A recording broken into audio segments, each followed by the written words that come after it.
আজকে একটু বেশি। রাজধানীর বাজার থেকে যুক্ত হব কৃষকের সাথে। দাম পাচ্ছে না, কৃষক দাবি করছে 60 টাকা এবং বন্ধ হয়েছে এলসির ইম্পোর্ট পারমিশন এবং আরো কিছু তথ্য জানাবো কৃষকের সাথে কথা বলে। এক একজন কৃষকের যদি একটু অবস্থান একটু দেখাই, প্রত্যেকটা কৃষকের অবস্থান এই সাম্বায়া থেকে।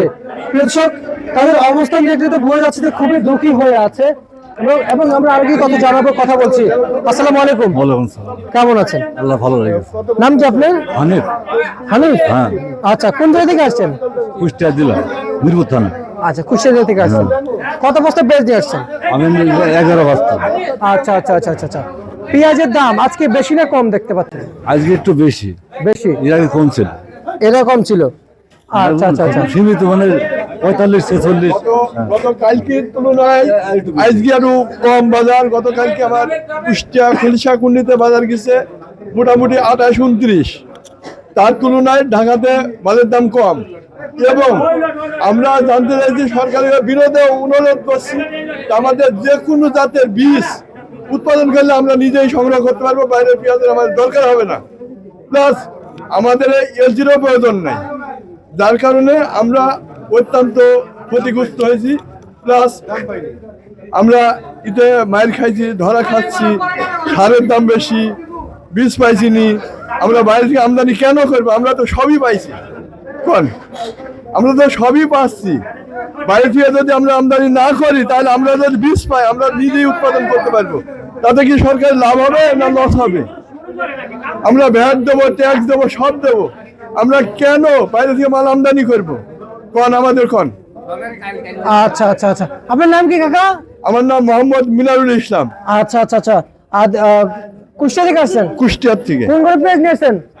আর কি আলমাস ঠিক আছে না? আলমাসে। আচ্ছা, বিক্রি হচ্ছে কেমন? বিক্রি করলাম এই যে 45 টাকা কেজি। কালকে আমার ওখানে বিক্রি হয়েছে 57-55। এই আলমাস ঠিক আসছে। পেঁয়াজ কেমন, কত টাকা কেজি দরে বিক্রি চলছে? কত টাকা? 45 টাকা কেজি। 45। 45? জি। আচ্ছা আচ্ছা আচ্ছা আচ্ছা। কিন্তু আমার এখানে তো 50 টাকা কেজি বিক্রি হয়েছে। 50 টাকা কেজি বিক্রি হ্যাঁ, হচ্ছে? আমার কুষ্টিয়াতে 50, কিন্তু এখানে ঢাকায় কেন এত কম দাম? এলজির কারণে আমাদের কম দাম। এলজিটা বন্ধ করেন, আমাদের বীজ দেন, আমরা বীজ নেব, নিয়ে উৎপাদন করব। সারের দাম কমান। আচ্ছা আচ্ছা। আপনারা এইভাবে যদি আমাদের চাষিদের ক্ষতিগ্রস্ত করেন আমরা দাঁড়াবো কোথায়? আমরা ট্যাক্স দেবো, আমরা ভ্যাট দেবো, আমাদের অসুবিধা কোথায়? আচ্ছা আচ্ছা আচ্ছা, বুঝতে পারছি। আপনি পেঁয়াজ কত বিক্রি করছেন? 44 টাকা। 44 টাকা ন্যায্য দাম মনে হচ্ছে? হ্যাঁ, ন্যায্য দাম মনে হচ্ছে আপনার কাছে? না একটু বাড়তে হবে। কত টাকা হবে লাগবে? 65-70। কত টাকা পেঁয়াজের দাম লাগবে? 70 হলে হবে। 70? কত লাগবে? 70 হলে ভালো হয়। 70? আচ্ছা আচ্ছা আচ্ছা। আর আপনি পেঁয়াজ কত বিক্রি করলেন? 42 টাকা। আর আপনি? 45 টাকা। 45 টাকা। বিভিন্ন মান ভেদে পেঁয়াজ আসছে না? জি জি।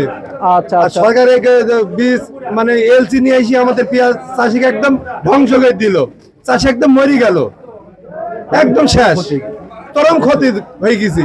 1 বিঘে জমিতে 1 লক্ষ টাকা খরচ হয়েছে। আর এই চাষের যখন মালটা উঠছে সেখানে সরকার এলসি করছে। আমরা তো একেবারে শেষ, আমরা তো প্রতিবেশী যাইছি। আচ্ছা আচ্ছা। আমরা কোনো দাম পাইছি না মালের। এই যে কুষ্টিয়ার মাল নিয়ে আসি, কত খরচ করি, আমি 45 টাকার মাল বেশি, কত সবই ঘুরে যাবে আমাদের রাস্তায়, আমাদের কিছুই থাকছে না। সরকার যদি এলসিটা যদি এই টাইমে না করে তাহলে চাষি একটু বাঁচে, চাষি বাঁচছে না। মানে কৃষক খুব কষ্টে আছে। খুব কষ্ট আছি, চরম কষ্টে আছি। আচ্ছা আচ্ছা আচ্ছা, বুঝতে পারছি। আমরা আপনাকে ধন্যবাদ জানাচ্ছি এবং কৃষকের যে অবস্থান আপনারা সকলে জানতে পারছেন। এবং এ ছিল আজকে সর্বশেষ বাজার তালিকা ঢাকা থেকে।